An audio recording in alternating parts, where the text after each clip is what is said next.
Hello students. Well, this is our lecture 37, 38 and 39, part 1. In the past week we have discussed about the ODE, ordinary differential equation. We will continue this, and one more question left for the Euler's modified method. जिस तरह हमने last time देखा था, हमने modified Euler's method देखा था और हमने इसको डिस्कस भी किया था कि किस तरह से हम इसको सॉल्व करते हैं और किस तरह से ये हमारी जो इक्वेशंस है उनको जो हमारा जो आंसर है उसको किस तरह से ये जो है वो एक्यूरेट ये और ये किस तरह से ये चीज़ ये वाला मेथड जो है एक्यूरेट है by Euler's simple method. So यहाँ पे हमें क्वेश्चन गिवन है using modify Euler's method obtain the solution of differential equation dy over dx is equal to xy plus under root y. ये आपको इक्वेशन दी हुई है विद द इनिशियल कंडीशन जो आपको गिवन है वो y nought one equal y nought is equal to 1 at x naught is equal to 0 for the range of 0 or x greater than and less than 0.6. तो ये हमारे पास equation given है और step size जो हमारे पास है वो 0.2 है. अगेन हम इसको सॉल्व करने स्टार्ट करते हैं और ये हमारे पास जो इक्वेशन है वो हमारे पास यूलर्स जो है वो ये वाली ये इक्वेशन है, ये फॉर्मूला है हमारे पास यूलर मॉडिफाइड मेथड का. सो जिस तरह हमने फॉर y1 इसको सॉल्व करना है तो अगेन सबसे पहले हम वही जो हमारे पास ट्रेडिशनल हमें पता है कि ये हमारे पास किस चीज़ का फार्मूला है. ये हमारे पास सिंपल यूलर्स इक्वेशन का फार्मूला है. यूलर मेथड जो है वो सिंपल उसका फार्मूला है. एच जो है वो आपके पास क्या था, आपके पास स्टेप साइज है जो कि 0.2 के इक्वल है. Again x nought y nought आपके पास क्या है, एक्स नॉट वाई नॉट आपके पास ये इक्वेशन है जो यहाँ पे गिवन है अंडर रूट वाई और x plus under root y. तो जब हम n को 0 रखेंगे तो अगेन ये हमारे पास क्या हो जाएगी, 1 हो जाएगी. तो यहाँ पे हमारे पास जो y1 की जो वैल्यू है वो हमारे पास 1.2 आई है.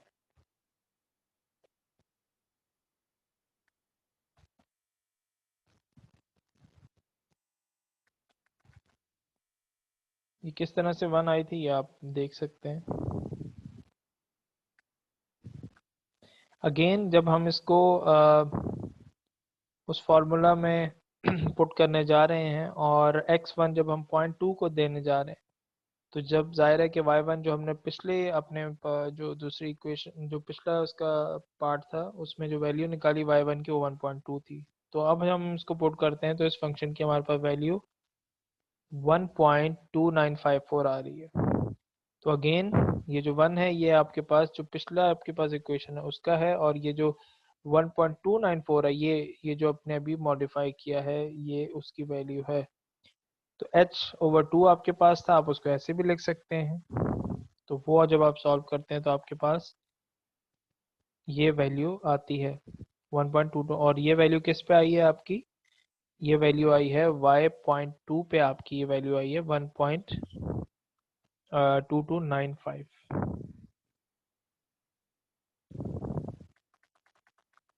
देन आप जब m इज इक्वल टू 1 रखेंगे तो y2 के लिए फाइंड करेंगे और अगेन पहले आप सिंपल जो यूलर मेथड था उसको आप जब यूज़ करते हैं तो y2 के लिए और y2 से आप ये देखते हैं कि आपके पास ये वैल्यू आती है.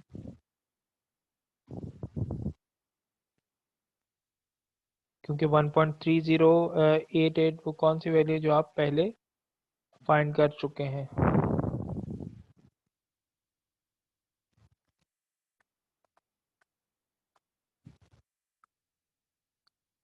ये देखें, ये वो वैल्यू है जो आप ऊपर आपने पुट की है। सेम इज़ द केस आप नेक्स्ट के लिए करेंगे, और ये इस तरह से ये प्रोसेस जो है वो m=1, m=2, ये थोड़ा सा और डिटेल में किया हुआ है, थोड़ा सा स्टेप मतलब तोड़ तोड़ के किया गया है। तो आप चाहें तो इसको एक ही इक्वेशन में भी रख के कर सकते हैं। तो ज़ाहिर है कि जब आप एक दो दफ़ा इसकी प्रैक्टिस करेंगे तो it will be easy for you कि आप इसको सॉल्व कर सकें। तो अगेन इसकी y3 की वैल्यू निकाल ली है, और फिर y3 हमारे पास 1.8819 आया है। तो हमारे पास जो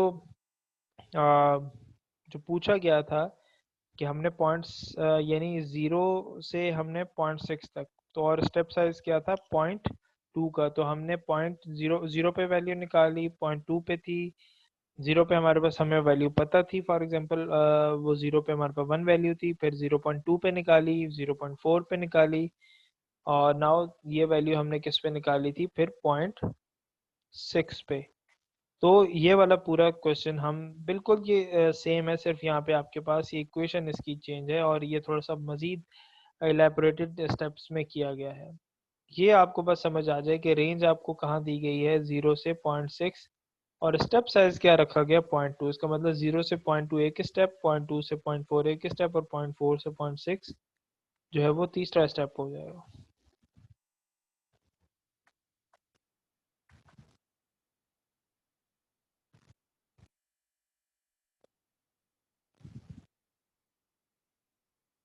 अच्छा, उसके बाद एक और क्वेश्चन गिवन है, और इस क्वेश्चन के अंदर हम बेसिकली थोड़ा सा इसका जो एरर वाला जो हम करते आ रहे हैं एरर की वैल्यू, वो भी इसके अंदर निकालेंगे ताकि हमें एक थोड़ा सा क्लियर आइडिया हो जाए। यहाँ पे हमसे पूछा गया use Euler modified method to investigate to integrate this equation from x0 is equal to x4 with h is equal to 1, यानी स्टेप साइज आपको क्या दिया है यहाँ पे 1। Then the initial condition at x is equal to 0 is y is equal to 2. Then the true solution is y is equal to 4 over 1.3, and e exponent ये आपको value ये गिवन है, और ये कौन सी अब वैल्यू है ये हमने देखना है। ये जिस सिंपल इसको आपने क्या किया, जब सिंपली इंटीग्रेट किया तो ये आपके पास वैल्यू आई, और ये वो इक्वेशन होगी जिससे आप अपनी ट्रू वैल्यू को फाइंड कर सकते हो। ट्रू वैल्यू कौन सी होगी, फॉर एग्जांपल अगर यहाँ पे इस स्टेप पे मैं ट्रू वैल्यू फाइंड करना चाह रहा हूँ, मैं एक्स के अंदर 0 पुट करूंगा तो मुझे ट्रू वैल्यू मिल जाएगी उस स्टेप के लिए। तो इस इक्वेशन को जब मैं सिंपल इसको क्या किया इंटीग्रेट किया तो मेरे पास ये इक्वेशन आई।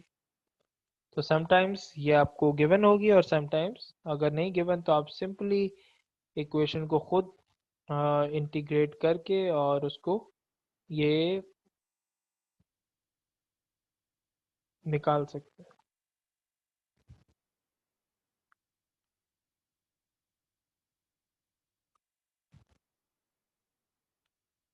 अगेन आप इसको अब आगे अगर सॉल्व करते हैं तो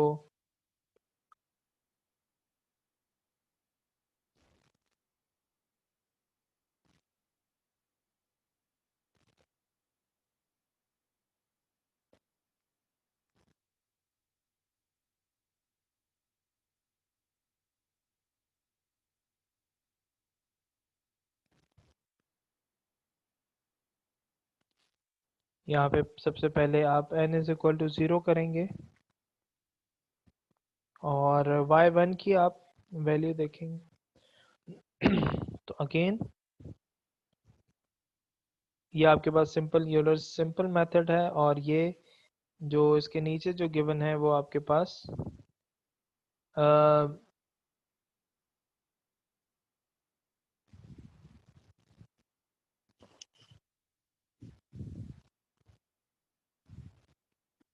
एक्स नॉट और वाई नॉट की जो वैल्यू है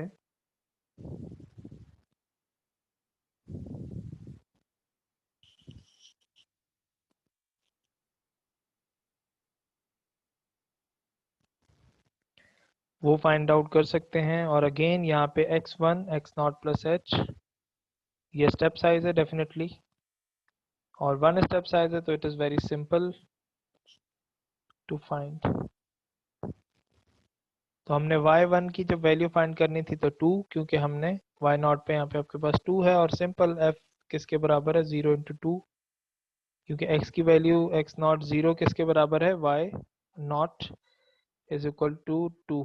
और ये कंडीशन हमें कहाँ दी गई है, ये कंडीशन आपको क्वेश्चन में दी गई है, ये यहाँ पे।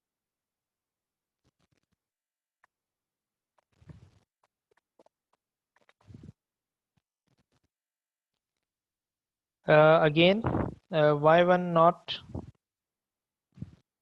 इक्वल है 2 प्लस, ये आपने ये वैल्यू फाइंड कर ली जो 5 के इक्वल आई है, और ये वही वैल्यू है जो सिंपल आपने यूलर सिंपल फार्मूला से आपने यहाँ पे हासिल की है। फिर y1 जब आप इसको फाइंड करने लगे हैं, और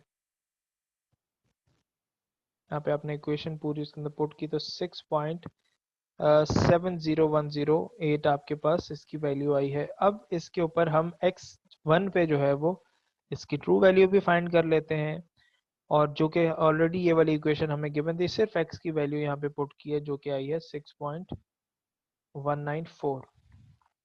तो आप ये देख सकते हैं there is a difference between the estimated value और बिटवीन द ट्रू वैल्यू। अगर हम इसका एरर निकालना चाहें तो एरर हम निकाल सकते हैं,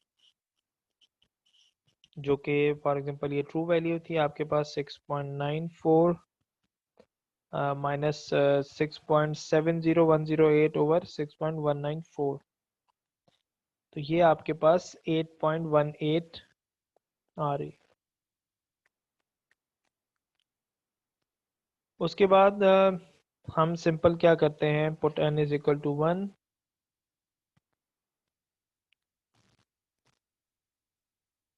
और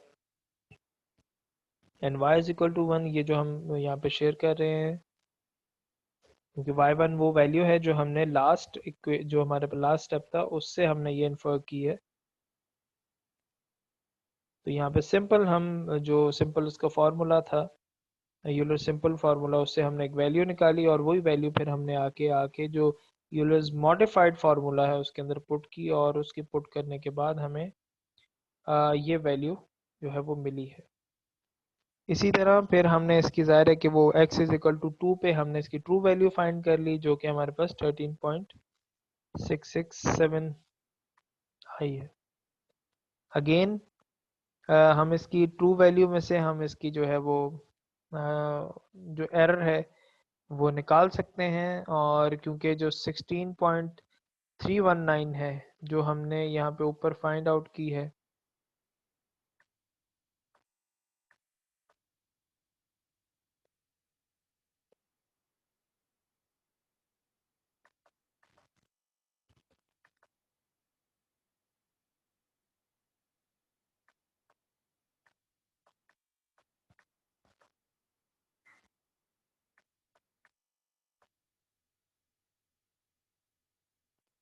यहाँ पे हमने इसको यहाँ पे फाइंड आउट किया है,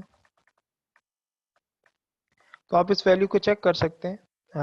ये मेरे ख्याल में गालिबन जो है ये वो ट्रू वैल्यू नहीं है जो हमें चाहिए थी, तो आप इसको चेक कर सकते हैं और एरर निकाल सकते हैं। तो अगेन आप इस तरह से क्योंकि मेथड जो है वो समझ में आना ज़रूरी है, और एरर को निकालने के लिए आपके पास जो है वो ट्रू वैल्यू होना जो है वो लाजमी। और ट्रू वैल्यू कहाँ से आएगी, सिंपल आप यहाँ से इसको फाइंड आउट कर सकते हैं जिस एक्स पे भी आप ये फाइंड आउट कर रहे हैं। तो आप इसको मज़ीद आगे भी कर सकते हैं, x1 पे है, x2 पे है, x3 पे है, x4 पे आप तक कर सकते हैं।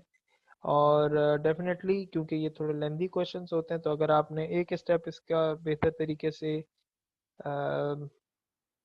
सॉल्व कर लिया है तो आप इसको मज़ीद आगे लेके जा सकते हैं।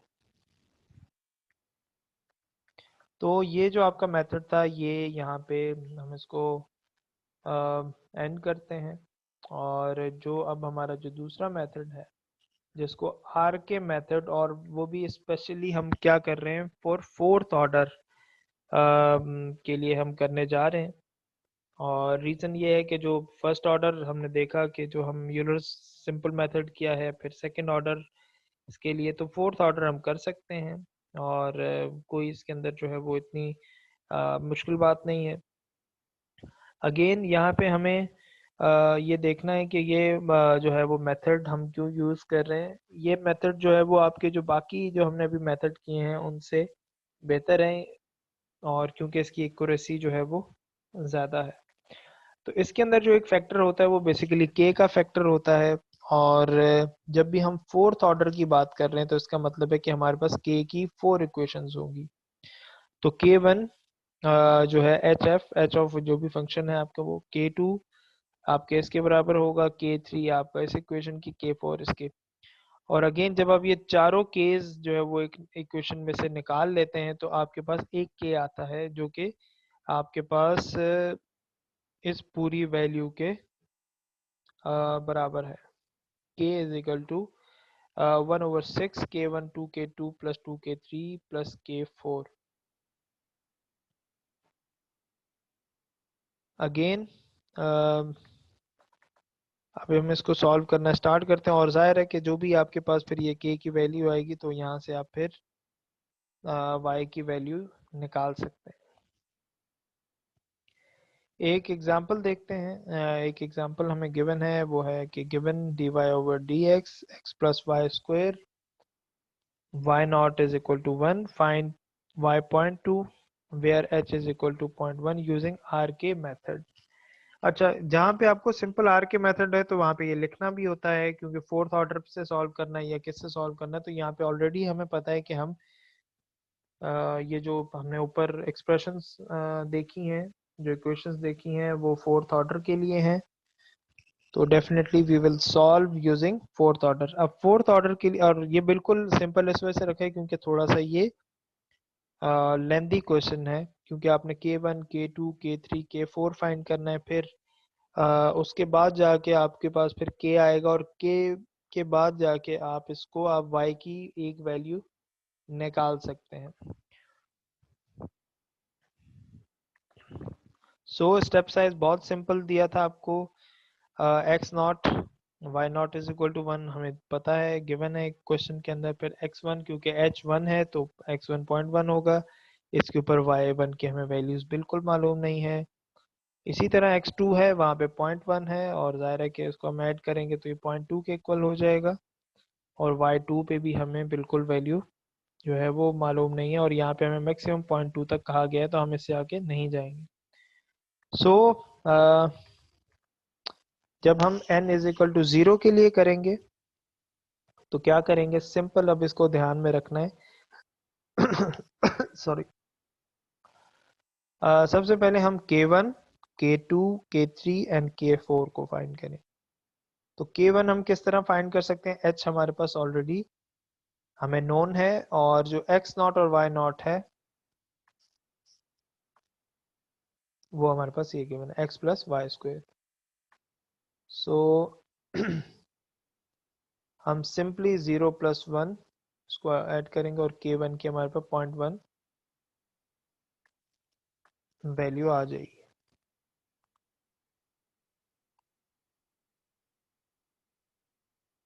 इसी तरह हमारे पास K2 की वैल्यू है। K2 जब हम फाइंड करेंगे तो ये हमारे पास फॉर्मूला गिवन था,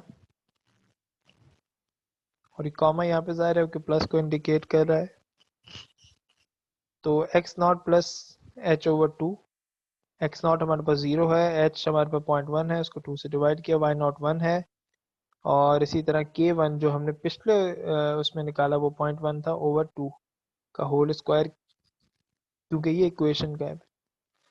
तो हमारे पास ये वैल्यू क्या आएगी, 0.1152। इसी तरह हमने यहाँ से K3 फाइंड कर लिया है, जो कि एच एफ यानी स्टेप साइज और एफ फंक्शन की पूरी आपके पास वैल्यू थी। एक्स नॉट आपका 0 है, ये सारी वैल्यू आपने पुट की, और अगेन K2 जो आपके पास पिछली उसमें K2 की वैल्यू आई थी वही आपने यहाँ पे पुट करनी है। Again then you have the K4 value जो आपके पास है, और यहाँ पे आप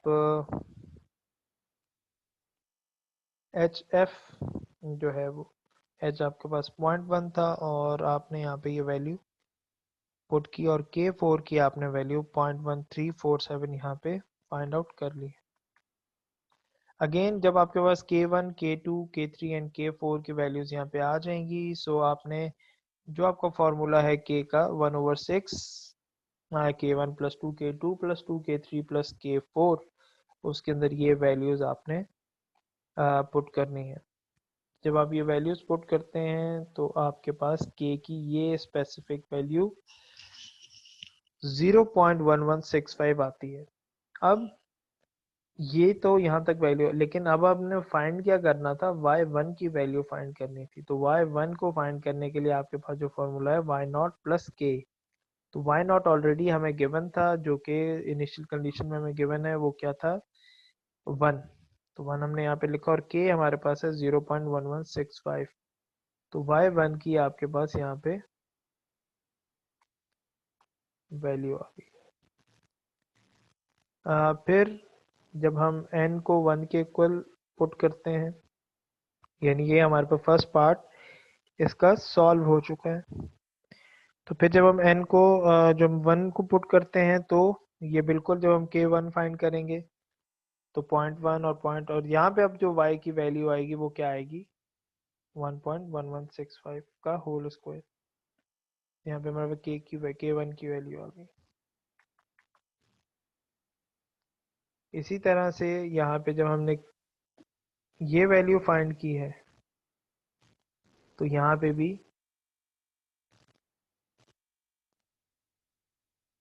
हमने, अच्छा ये जो आप स्क्वायर देख रहे हैं, ये बेसिकली ये y1 के ऊपर है, ये यहाँ पे नहीं है,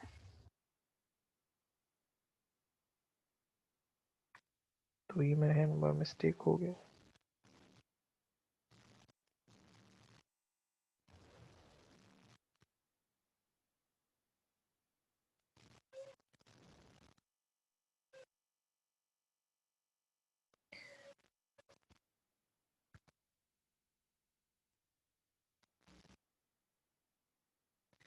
सो आप इसको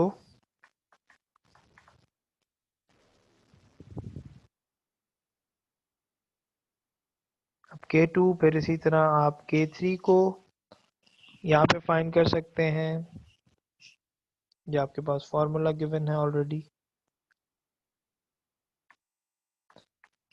और देन फिर K4 आपने फाइंड कर लिया, और ये सारी वैल्यूज आप उठा के जो आपके पास बेसिक इक्वेशन थी K की, उसके अंदर आप रख सकते हैं। तो इस तरह आपने क्या किया कि चारों केस जो थे आपने, क्योंकि K4 तक क्यों है, क्योंकि this is fourth order R K method, ठीक है।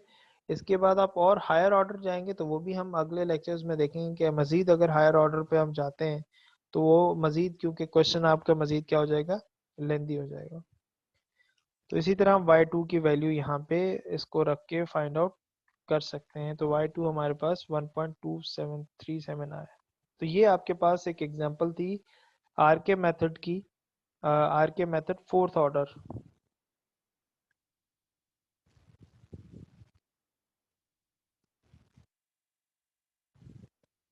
फिर again using RK method fourth order to solve this equation, और y naught is equal to 1 और x h is equal to 0.1।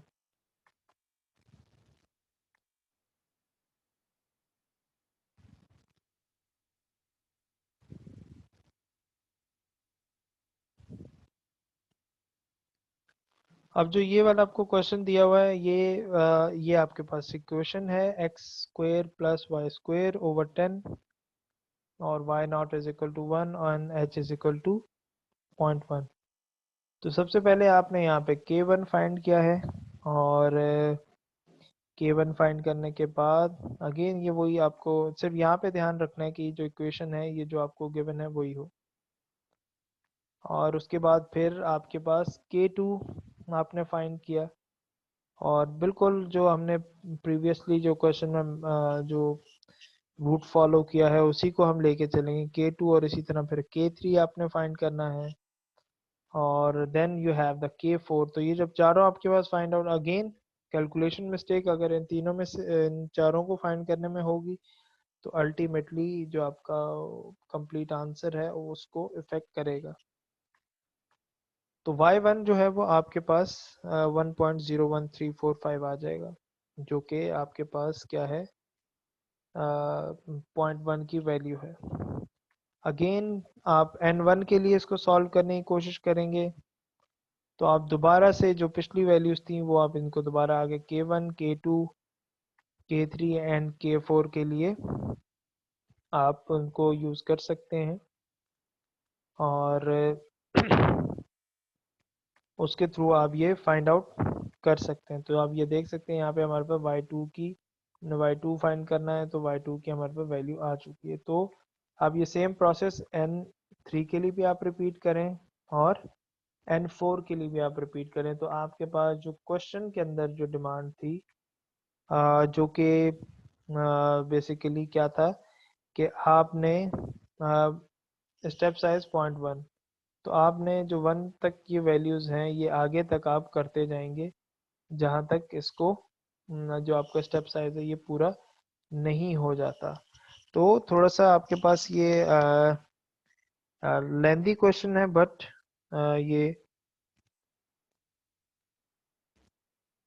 ये सॉल्व हो सकता है, और अगर आप एक दफ़ा कर लेंगे तो आसानी से हो जाएगा।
यहाँ पे आप इसको फाइंड आउट कर सकते हैं, और एक और क्वेश्चन देख सकते हैं हम इसके अंदर। यहाँ पे ये थोड़ा सा आपको जो क्लासिकल फोर्थ ऑर्डर मेथड है उसको इंटीग्रेट करने का कहा गया है, और यहाँ पे ये थोड़ा है कि हम स्टेप साइज को एक डिफरेंट तरीके से किस तरह कर सकते हैं। एक इक्वेशन आपको गिवन है, और इसके दो पार्ट हैं, एक तो इनिशियल कंडीशन में फाइंड और फिर कहते हैं कि सिंपली सिमिलरली इंटीग्रेट कर दें दूसरी इक्वेशन को, यानी एक दो डिफरेंट क्वेश्चंस को आप मर्ज कर दिया है। तो सिंपल हमने इसको K1 K2 आप इसकी वैल्यूज आराम से निकाल सकते हैं K4 की, और Y.5 पे आपकी जो वैल्यू है वो 3.2185 आ सकती है, जो कि ऑलरेडी यहाँ पे पूछी गई थी। जो आपके पास सेकंड केस है, और उस सेकंड केस को जो उसके अंदर थोड़ी सी एक चेंजिंग की गई है कि उसको स्टेप्स में बीच में तोड़ दिया गया है। वो स्टेप कैसे तोड़े गए हैं कि 0.25 पे आपने फाइंड कर लिया, और वहां से आपने K2 की एक वैल्यू निकाल ली, फिर इसी तरह 0.25 पे आपने तोड़ दिया और फिर K3 की वैल्यू निकाल दी, और एट द एंड हुआ जो है वो किया गया वही चीज़ है कि आपने एट द एंड जाके उसको जो इक्वेशन थी उसके अंदर ही आपने वो उसी तरह से इसको कंबाइन किया है जिस तरह हमने पहले सो करते आए हैं। तो आप यहाँ भी आपके पास एक वैल्यू आ गई है। तो अगेन आप इसको इस तरह से भी सॉल्व कर सकते हैं, और जिस तरह ऊपर मेथड बनाया जो मुझे फिजिबल लगा है वो ये वाला मेथड ऊपर वाला है, ताकि आप एक लाइन में इसको इक्वेशन को सॉल्व करते हैं। तो ये कुछ एग्जांपल्स थी जो हमने आर के फोर्थ ऑर्डर इक्वेशन के लिए हमने किया है। So thank you class. हम नेक्स्ट लेक्चर में इसको देखेंगे और मज़ीद आगे अपना जो है वो कि कौन सा हम टॉपिक करते हैं। Thank you.